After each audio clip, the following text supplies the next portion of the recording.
Wiminjika, Gabamala Mungil, Buddumbun Yalambul, Waddanjeri Balak, Nirina Muddenbick, Bill Nicholson. The language I just spoke is the language of the land. One of the areas up in the inner northern parts of Melbourne, the city of Darebin, is a very important area both culturally and in the modern era. It has some of the higher populations of Aboriginal communities living today in not just Victoria but Australia. The area of country that we lived on now has over 4 million people living on that landscape, which has never ever occurred in the tens of thousands of years of human history on this landscape. Beautiful native animals here on country, some, or if not most, are very unique to this part of the world. The native plants of the area that thrive within that area, I would love to see more planted through regeneration programs or revegetation programs. So having a bit more of a wiser knowledge of the local landscape instead of just whacking in whatever you think is right, and also trying to eradicate what doesn't belong. I'm Todd Hunter and I'm part of the City of Darebin Bushland crew. We're here at the Cherry Street Grassland Reserve. It's an open grassy woodland. There's over 100 species of indigenous plants.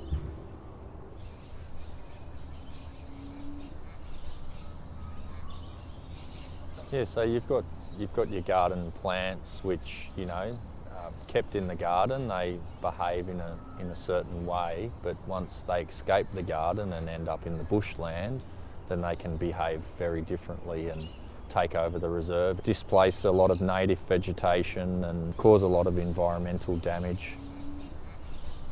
The best thing people can do with their green waste is put it in their green waste bin. Don't throw it over your fence into the green spaces or reserves behind your property. Be mindful that things can grow just from a cutting of a plant. Vegetation or seeds, cuttings, fragments of vegetation can move very readily through the drainage system, which will eventually find its way into the creeks. Birds will quite often feed on the seeds and then be deposited wherever they're nesting or feeding.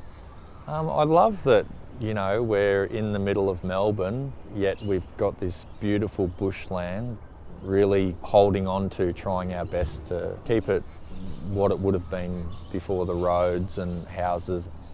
You can just imagine that you're actually somewhere out in the bush far away from the city. It's such a peaceful, tranquil place, so very special. Aboriginal people who know their culture or are fortunate enough to know it feel that all country is sacred, and sacred is something that is precious and we all should care for and look after. So that is a message I give to everyone that lives here on country, and if you call this place your home. Some people can do great things, some people can do small things, and people can do everything in between.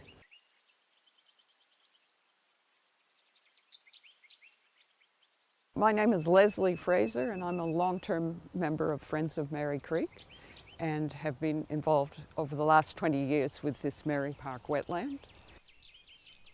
Well, one issue we have had with Mary Creek for a very long while is water quality.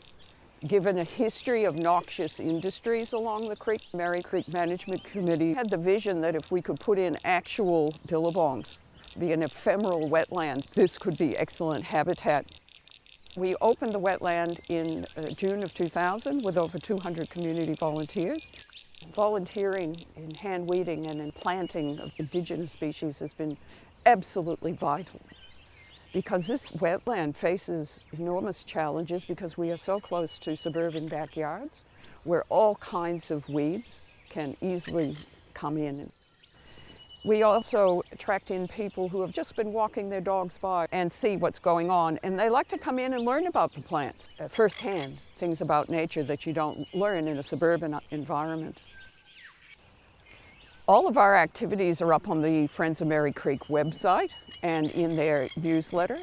There's also an email group. Well, nature has long called me, and I feel that it requires a long-term commitment, and we have to look at it as a project with 50 or 100 years left to do, and that we won't see the end of. It's great to see people now willing to incorporate Aboriginal knowledges within land management. Land management knowledge traditionally was taken from us, and I'll go as far to say taken from the wider community as well. So we've lost generations of that knowledge, and I won't say lost, there's just knowledge waiting to be found out there on country. Grasslands are one of Australia's most threatened ecosystems. There's less than 0.1 of 1% remaining of the Victorian volcanic grasslands. But they're also basically an artefact of Aboriginal land management of this site for tens of thousands of years.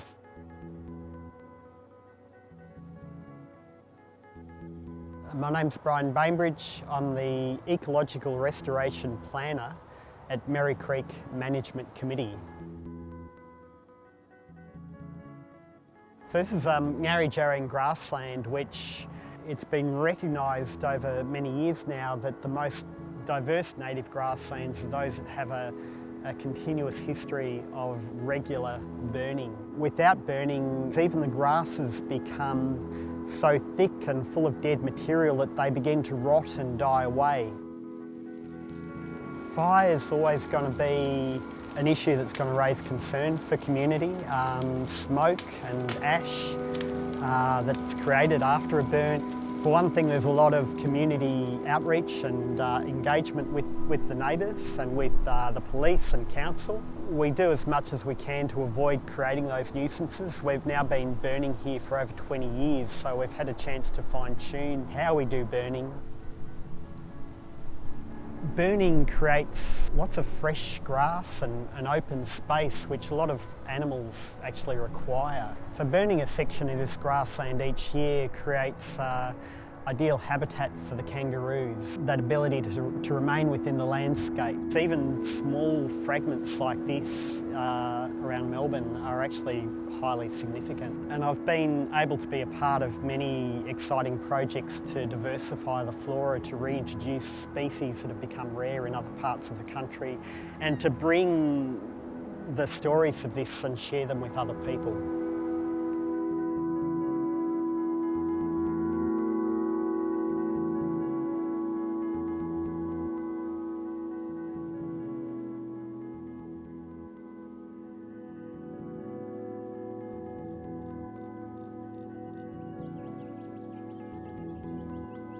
It is sacred to Wurundjeri, water. That human nature of us all sees water in a very high value.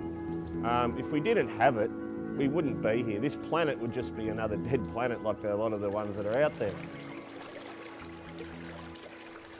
So from urbanised, highly residential catchment areas like here in Darebin, we've got litter, unfortunately, broken down products of litter. Chemical pollutants, believe it or not, things that drip onto our catchment area from our cars. We're using even fertilisers at higher rates than even farmers are. And these flow into our drains and into our creeks and waterways, smothering our waterways and eventually Port Phillip Bay and the sea with things it can't cope with. So constructed wetland systems can break down even some of the most nasty pollutants. They are the kidneys of the land. My name is George Paris. I'm the Sanctuary Ranger with La Trobe University's Wildlife Sanctuary. La Trobe's founders always had the vision of having an outdoor laboratory, a place for learning and research. In 1972, they applied what was known then about treating water, constructing a series of ponds to treat the water biologically, improve the water quality, but also the ponds themselves became important wetland habitat for birds, amphibians, and in time, fish and a whole lot of other aquatic organisms, and the improvement of water quality before the water meets the sea again. My interest in this area started with a fascination with fishing. Became a uni student and a volunteer here in the early 80s. Plants, birds, animals, frogs, fish, water, they're all linked. And here was one real practical opportunity to stop moaning and getting depressed about all the environmental bad things going on. So if we're going to do something about the environment, we've got to start locally, and we've got to employ what we already know about nature and science into some practical repair program. So that's what I like about this project.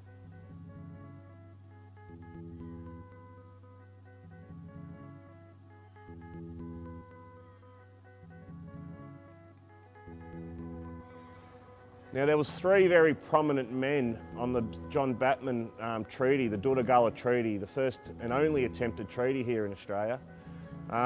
Three of them were known as the Jagga brothers. And we had Jika, who was the most feared man on Wurundjeri country because he was the lawman. So if you broke the law, he would come and visit you. And depending on the type of law breaking you did, depending on the punishment he would deliver. His son is Keel Bandora, and Keel Bandora is where the name Bandora comes from. So, so a very prominent person in our history.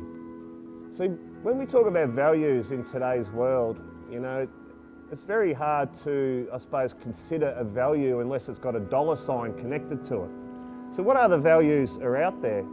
Well, we call them cultural values, and cultural values and environmental values are exactly the same thing, except the cultural values is the human interaction within that environment. Traditionally, it was done under very strict laws of how you treated your landscape and treated your resources. So those values weren't just severed when the first boats came up the bay, but they still continue through to today.